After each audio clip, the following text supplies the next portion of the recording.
O reino da divina vontade em meio às criaturas. Livro do céu. A chamada às criaturas à ordem, ao seu posto e à finalidade para a qual foram criadas por Deus. Pela serva de Deus, Luísa Picarreta. Volume 3, capítulo 87, 27 de junho de 1900. A alma deve reconhecer-se em Jesus, não em si mesma. Continuo adormecida. Esta manhã, por poucos minutos, me encontrei acordada e compreendia meu estado miserável. Sentia a amargura da privação de meu sumo bem. Apenas pude derramar 2 lágrimas lhe dizendo: meu sempre bom Jesus, como é que não vem? Estas são coisas que não se fazem. Ferir a uma alma de ti, depois deixá-la. E além disso, para não lhe dar a conhecer o que faz, deixa-a em poder do sono, do sonho. Ah, venha, não me faça esperar tanto. Enquanto isso e outros desatinos mais disse, em um instante veio e me transportou para fora de mim mesma. E como eu queria lhe dizer meu pobre estado, Jesus, impondo-me silêncio, me disse: minha filha, o que quero de ti é que não te reconheças mais em ti mesma, senão que te reconheças somente em mim. Assim que de ti não te recordarás mais, nem terás mais reconhecimento de ti, senão te lembrarás de mim. E te reconhecendo a ti mesma, adquirirás só meu conhecimento. E desconhecendo a ti mesma, adquirirás só meu conhecimento. E à medida que te esqueceres e te destruíres a ti mesma, assim avançarás em meu conhecimento e te reconhecerás somente em mim. Quando tiveres feito isto, não mais pensará em tua mente, mas com a minha. Não olharás com os teus olhos, não falarás mais com a tua boca, nem palpitarás com teu coração, nem trabalharás com as tuas mãos, nem andarás com os teus pés, mas com tudo o que é meu, para te reconheceres somente em Deus. A alma tem necessidade de ir à sua origem e voltar a seu princípio. Deus, isto é, de onde veio e que se uniformiza toda a si mesma ao seu Criador, e que tudo o que detém de si mesma e o que não é conforme ao seu princípio deve desfazê-lo e reduzi-lo a nada. Só assim, nua, desfeita, pode voltar à sua origem e reconhecer-se só em Deus, e agir segundo o fim para qual foi criada. Eis aqui, então, que para uniformizar-se toda em mim, a alma deve tornar-se indizível comigo. Enquanto dizia isto, via o terrível castigo das plantas secas e como deve avançar mais. Mal pude dizer: ah, Senhor, como farão as pobres pessoas? E ele, para não me prestar atenção, como um relâmpago fugiu e desapareceu. Quem pode dizer a amargura de minha alma ao encontrar-me a mim mesma, por não haver podido dizer nem sequer uma palavra por mim e por meu próximo, e pela tendência ao sono, porque de novo estou neste estado. Capítulo 88, 28 de junho de 1900. Os castigos presentes não são outra coisa que uma preparação aos castigos futuros. Esta manhã, encontrando-me extremamente aflita pela privação de meu amado Jesus, assim que o vi, disse-me: Minha filha, quantas máscaras serão tiradas nestes tempos de castigos? Porque estes castigos presentes não são outra coisa que uma preparação a todos os castigos que te manifestei no curso do ano passado. Enquanto dizia isto, eu dentro de mim pensava: se o Senhor continua a fazer da mesma forma que está a fazer, isto é, porque quer mandar castigos, não vem, não me participa as suas penas, trata-me com modos insólitos, quem poderá resistir? Quem me dará força para permanecer neste estado? E Jesus, respondendo ao meu pensamento, acrescentou em atitude de compaixão: e então queres tu que suspenda por um pouco o estado de vítima e depois te faça retomá-lo? Enquanto dizia isto, senti confusão e amargura. Vi que o Senhor, com essa proposta, me lançava de si, porque não soube dizer nem sim nem não, nem para ouvir o que decide a obediência. Então, sem esperar minha resposta, desapareceu, deixando-me como um prego fixo no coração, ao pensar que Jesus me lançava de si. Era tanta dor que não fiz outra coisa que derramar lágrimas amargas. Capítulo 89, 29 de junho de 1900. Jesus e Luísa confortam-se reciprocamente. Estando ainda amarga, meu adorável Jesus, tendo compaixão de mim, veio e parecia que me sustentava entre os seus braços. Depois, transportando-me para fora de mim mesma, via que reinava um profundo silêncio, uma tristeza, um luto por toda a parte. Era tanta a impressão que causava no ânimo ver aquele modo as pessoas, que se sentia uma estranheza no coração, uma estreiteza no coração.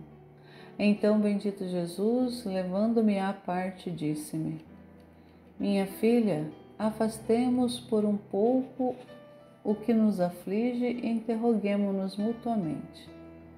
Enquanto dizia isto, começou a acariciar-me e a beijar-me, mas era tanta a minha confusão que não me atrevia a devolver-lhe os beijos e as carícias. E ele acrescentou: como? Tu te reconforta com meus beijos e carícias, e tu não queres confortar-me dando-me os teus beijos e as tuas carícias? Então eu me senti confiante para pegá-lo, para pagá-lo com a mesma moeda, e enquanto isso fazia, desapareceu. Capítulo 90, 2 de junho de 1900. Com seus sofrimentos, Luísa evita um castigo. Continuo sendo amarga e afligida como uma tola. Esta manhã não tinha vindo Jesus, mas veio o confessor e pôs a intenção da crucificação. Mas o bendito Jesus não comparecia e, depois de lhe ter rogado que se dignasse fazer-me obedecer, assim que se fez ver, me disse: que queres? Porque me querem fazer violência à força, uma vez que é necessário castigar os povos? E eu: Senhor, não sou eu, é a obediência que o quer. E ele: se é a obediência, está bem. Quero participar de minha crucificação e ao mesmo tempo quero reconfortar-me um pouco. Enquanto dizia isto, tive a participação das dores da cruz, e enquanto eu sofria, Jesus pôs-se ao meu lado e parecia que se consolava um pouco. Agora, enquanto me encontrava nesta posição junto com ele, me fez ver no ar que por uma parte vinha uma nuvem negra que ao vê-la dava terror e espanto, e todos diziam: desta vez morreremos. Enquanto todos estavam aterrorizados, levantou-se no meio de Jesus e eu uma cruz resplandecente, que, pondo-se contra aquela borrasca, a pôs em fuga em grande parte, tanto que parecia que as pessoas se acalmavam. Não sei dizer certamente, mas me parece que era um furacão acompanhado de raios e de granizadas tão fortes que tinha a força de arrancar as construções e a cruz que pôs em fuga a grande parte. Me parecia que era meu pequeno sofrer que Jesus me participou. Seja bendito o Senhor e tudo seja para a sua honra e glória. Capítulo 91, 3 de junho de 1900. Castigos com enfermidades contagiosas. Esta manhã, tendo recebido a comunhão, assim que vi o meu adorável Jesus, disse-lhe: Meu amado Senhor, como é que mandas tantos castigos? Porque desta vez você não quer a nenhum custo aplacar-se? Parece que todos os meios são inúteis, nem rogar, nem dizer: Senhor, derrama em mim tuas amarguras. Porém, não foi teu costume agir deste modo. Enquanto dizia isto, Jesus bendito, interrompendo o meu falar, respondeu: No entanto, minha filha, os castigos que estou mandando são nada ainda em comparação com aqueles que estão preparados. Por isso, não queiras afligir-te por isso, porque não são matéria de grande aflição. Enquanto dizia isto, diante de mim via muitas pessoas infectadas com enfermidades contagiosas, que morriam por elas. Então, presa de espanto, lhe disse: Ah, Senhor, isso também é necessário? O que você faz? O que você faz? Se você quer fazer isso, me tire dessa terra, pois não existe o ânimo ver espetáculos tão funestos. E além disso, quem poderá resistir continuar neste estado em que me puseste, de que não vens ou vens como sombra, e não só isso, senão que me deixas atordoada, adormecida, que não me fazes entender mais nada? No entanto, disseste-me que me deixarias assim até que de algum modo desabafasses a tua ira. Agora queres acrescentar furor e furor. Parece que não terminarás por agora. Assim que, pobre de mim, pobre de mim. Quem me dará força para estar neste estado? Quem poderá resistir? Enquanto desafogava minha aflição, Jesus, compadecendo-se, me disse: Minha filha, não temas de teu estado de adormecimento. Isto diz que, assim como eu estou com as pessoas, como se dormisse, como se não as ouvisse e visse, assim te pus no mesmo estado. Caso contrário, se você não gosta, eu disse-lhe da outra vez: Você quer ser suspensa do estado de vítima? E eu: Senhor, a obediência não quer que aceite a suspensão. E ele: E bem que queres de mim? Fica quieta e obedece. Quem poderá dizer o quanto sofri? E não só isto, mas que parece que ficaram tão adormecidas minhas potências internas que vivo como se não vivesse. Ah, Senhor, tenha piedade de mim. Não me deixe em abandono, em um estado tão lamentável e doloroso. Capítulo 92, 9 de junho de 1900. Viver não só para Deus, mas em Deus. Continuo o meu estado da mesma forma e talvez ainda pior.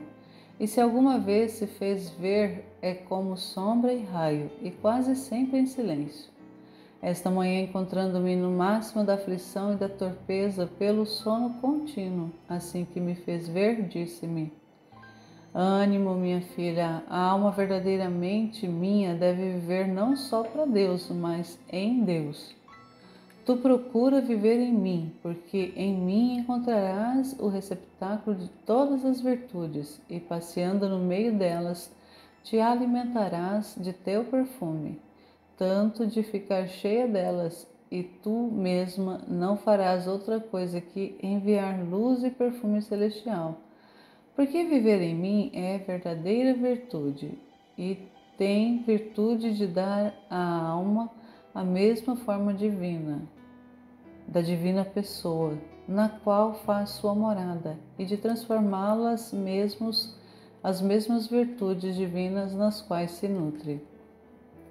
Depois disto, como relâmpago desapareceu, e minha alma, correndo atrás daquele relâmpago, se encontrou fora de mim mesmo. Mas já havia fugido, e não me foi dado encontrá-la de novo. E sofri a amargura de ver granizadas terríveis que tinham feito grandes estragos, raios que haviam produzido incêndios e outras coisas que estavam preparadas. Depois de ter visto isto, me encontrei em mim mesma mais aflita que antes. Capítulo 93, 10 de junho de 1900. A diferença entre viver para Deus e viver em Deus. Encontrando-me na mesma confusão, como um relâmpago se fez ver e me fez entender que não tinha escrito tudo o que ele me tinha dito ontem, isto é, que a alma não só deve viver para Deus, mas em Deus. Então, bendito Jesus me repetiu a diferença que há entre o viver para Deus e o viver em Deus, dizendo-me: no viver em Deus, a alma pode estar sujeita às turbações, às amarguras, a ser inconstante, a sentir o peso das paixões, a misturar-se nas coisas terrenas. Mas no viver em Deus, não. Tudo é diferente, porque a coisa principal para fazer que uma pessoa possa entrar e habitar em outra pessoa é deixar tudo o que é seu, isto é, despojar-se de tudo, deixar as próprias paixões, em uma palavra, deixar tudo para encontrar tudo em Deus. Agora, enquanto a alma não só se despojou, mas se reduziu muito bem, então poderá entrar pela porta estreita de meu coração e viver em mim a minha maneira e da minha própria vida. Porque se bem que o meu coração seja grandíssimo, tanto que não há fim aos seus confins, mas a porta é estreita e só pode entrar quem está despojado de tudo. E isto tem razão, porque, sendo eu santíssimo, jamais admitiria a viver em mim alguém que fosse estranho à minha santidade. Por isso, minha filha, procura viver em mim e possuirás o paraíso antecipado. Quem pode dizer o quanto compreendia sobre este viver em Deus? Mas depois desapareceu e fiquei no mesmo estado. Capítulo 94, 11 de junho de 1900. Os sofrimentos de Luísa tornam menos rigorosos os castigos. Esta manhã, tendo recebido a comunhão e continuando meu estado de confusão, estava toda recolhida em mim mesma quando vi a meu adorável Jesus que vinha depressa para mim, dizendo: minha filha, atenua um pouco minha ira, de outra maneira. E eu, toda assustada, disse: que queres que faça para acalmar a tua ira? E ele: com chamar em ti os meus sofrimentos, virás a aplacar a minha ira. Enquanto eu estava nisto, eu via como se chamasse o confessor, enviando um raio de luz, e ele imediatamente colocou a intenção de me fazer sofrer a crucificação. O Senhor bendito logo concorreu e eu me encontrei em tantos sofrimentos que pela força das dores me senti sair a alma do corpo, quando acreditei que estava a ponto de expirar. E contente de que Jesus recebesse minha alma, vi ao confessor que, com dizer basta, basta, me chamava novamente em mim mesma. Então Jesus me disse: a obediência te chama. E eu: ah, Senhor, quero vir. E Jesus: o que queres de mim? A obediência continua chamando você. E assim parece que esta nova obediência não deixou ir mais além os sofrimentos, mas a obediência certamente cruel para mim, porque enquanto me parecia chegar ao porto, fui tirada para navegar o caminho. Depois, embora tenha sofrido, mas já não me sentia a morrer. E o meu bendito Jesus continuou a dizer-me: minha filha, se você hoje não tivesse acalmado minha ira, teria chegado ao cúmulo, que não só teria destruído as plantas, mas também os homens. E se o mesmo confessor não se tivesse interposto, chamando novamente em ti meus sofrimentos, nem sequer teria tido consideração por ele. É verdade que são necessários os castigos, mas é necessário que de vez em quando minha ira avançar, você me acalme. Do contrário, minha filha, quantos flagelos demais mandarei? Enquanto dizia isto, parecia-me vê-lo todo cansado, que lamentava-se agora, dizia: minha filha, e agora, meus filhos, pobres filhos meus, como vos vejo reduzidos? E com a minha surpresa fez-me entender que depois de ter se acalmado um pouco, devia voltar a tomar o furor para continuar os castigos, e que isto tinha servido só para fazer com que não castigasse demasiado as nações. Ah, Senhor, acalma-te e tem piedade daqueles que tu mesmo chama filhos meus. Capítulo 95, 14 de junho de 1900. O decreto dos castigos está assinado. Parece que passei vários dias sem estar imersa na letargia do sono, e estando um pouco perto de Jesus bendito, dando-nos mutuamente um pouco de alívio. Mas quanto tempo que me tenha que lançar outra vez naquele sono tão profundo. Então, esta manhã, depois de me haver reconfortado com o leite que escorria de sua boca ao derramá-la em mim, e eu o reconfortei tirando-lhe a coroa de espinhos para cravá-la em minha cabeça, todo aflito me disse: minha filha, o decreto dos castigos está assinado. Não resta mais que decidir o tempo de sua execução. Capítulo 96, 16 de junho de 1900. O castigo servem para o bem das criaturas. Esta manhã meu adorável Jesus não veio. Depois de muito esperar, veio e me disse: minha filha, a melhor coisa é pôr-te em ti e em meu querer. Pôr-te em mim e em meu querer. Então, pondo-te em mim e sendo eu paz, ainda que viesses mandar castigos, ficarias em paz, sem sentir perturbação. E eu: ah, Senhor, estás sempre nos castigos. Acalma-te de uma vez e não castigues mais. Além disso, não posso me abandonar em seu querer nisto. E ele acrescentou: não posso me aplacar. O que dirias se visses uma pessoa nua que, em vez de cobrir a sua nudez, prestasse atenção a adornar-se com bagatelas, deixando as partes mais íntimas expostas à nudez? E eu ficaria horrorizada de vê-la e certamente desaprovaria. E ele: pois bem, assim são as almas, nuas de tudo. Não têm mais virtudes que cubram. Por isso é necessário que as golpeie, castigue-as, as despoje, para fazê-las entrar nelas mesmas e que se fixem na nudez de suas almas, coisa mais necessária que a do corpo. E se isso não fizesse, prestaria mais atenção às bagatelas, com as pessoas desaprovadas por ti, as quais são coisas que se referem ao corpo, e não prestaria atenção à coisa mais essencial, que é a alma, a que tornaram-se tão monstruosas que não se reconhecem mais.